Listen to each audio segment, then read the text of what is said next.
ছয়ের দাগের অঙ্কটা বলেছে, দেখো দেখাও যে a cos cube theta comma a sine cube theta বিন্দুগামী এবং x sec theta plus y cosec theta equal to a সরলরেখার উপর লম্ব সরলরেখার সমীকরণ হয় এইটা। ঠিক আছে, তো আমাকে দেখো প্রথমে এই সরলরেখাটার উপর লম্ব সরলরেখার সমীকরণ লিখতে হবে। তাহলে ওইটা হবে প্রদত্ত সরলরেখা, ছয়ের দাগের অঙ্কটা, প্রদত্ত সরলরেখা হলো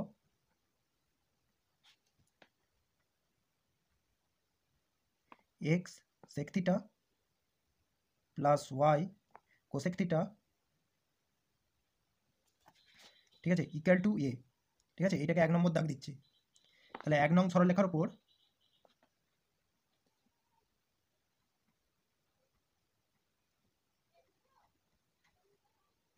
লম্ব যে কোনো সরলরেখার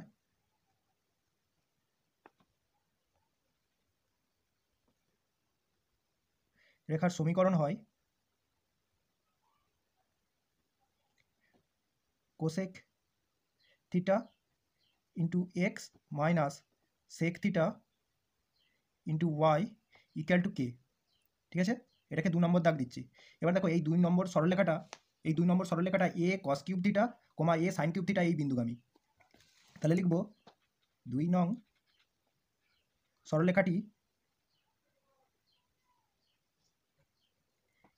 এ cos cube theta comma a sine cube theta বিন্দুগামী। তাহলে এই বিন্দু দ্বারা এই সমীকরণটা স্যাটিসফাইড হবে। তো তাহলে পাবো অতএব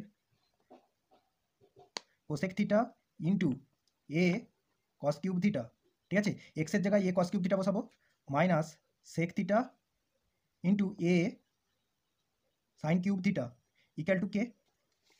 তো এখান থেকে পাচ্ছি দেখো এটা কমন নিয়ে নিচ্ছি, তাহলে এটা হয়ে যাবে কস কিউব থিটা বাই এই কোসেক থিটাকে লিখবো 1 বাই সাইন থিটা মাইনাস এটা হয়ে যাচ্ছে সাইন কিউব থিটা, সেক থিটাকে লিখবো 1 বাই কস থিটা। ঠিক আছে, এটা ইকুয়াল টু কে হলো। এবার দেখো বা a into sine theta into cosec theta, উপরে হয়ে যাচ্ছে sine theta into cos theta, উপরে হচ্ছে cos to the power 4 theta minus sine to the power 4 theta equal to কে।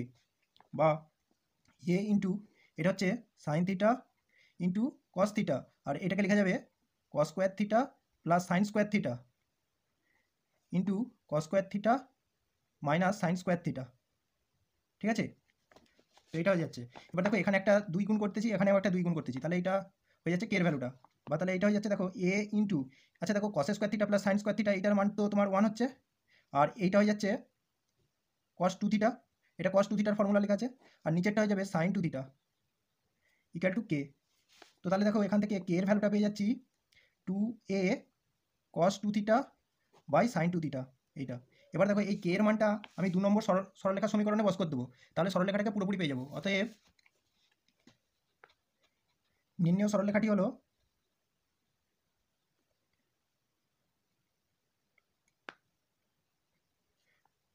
হলো কি দেখো cosec theta into x minus sec theta into y equal to 2a cos 2 theta by sine 2 theta.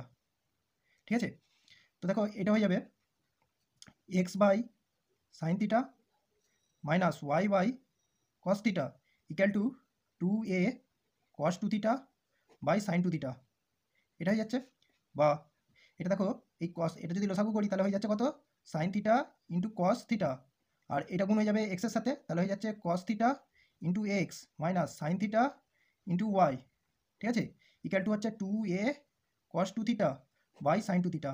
এটা চলে এলো। তাহলে দেখো এখানটায় 2 দিয়ে দিচ্ছি, আর উপরেও তাহলে আমি 2 দিয়ে দিচ্ছি। তাহলে দেখো এবার হয়ে যাবে এইটা তাহলে হয়ে যাচ্ছে কত না সাইন 2 থিটা, আর উপরে এইটা এ দেখো এই 2 আর এই 2 কেটে যাবে, তাহলে উপরে রইলো cos theta into x minus sine theta into y. ঠিক আছে, তাহলে এটা হয়ে যাচ্ছে 2a, 2টা কেটে গেছে, তাহলে a cos 2 theta by sine 2 theta. ঠিক আছে, এই সাইন থিটা আর এই সাইন 2 থিটা কেটে যাবে, তাহলে ফাইনালি আসবে কত না cos theta into x minus sine theta into y equal to a cos 2 theta. দেখো আমাকে এইটাই প্রমাণ করতে বলেছিল, সরলরেখাটার সমীকরণ আসবে এক্স কস থিটা আর y sine theta equal to a cos 2 theta. দেখো ওইটাই এসেছে। এটাকে একটু লেখা যেতে পারে x cos theta minus y sine theta equal to a cos two theta, ঠিক আছে, এটা তাহলে প্রমাণিত।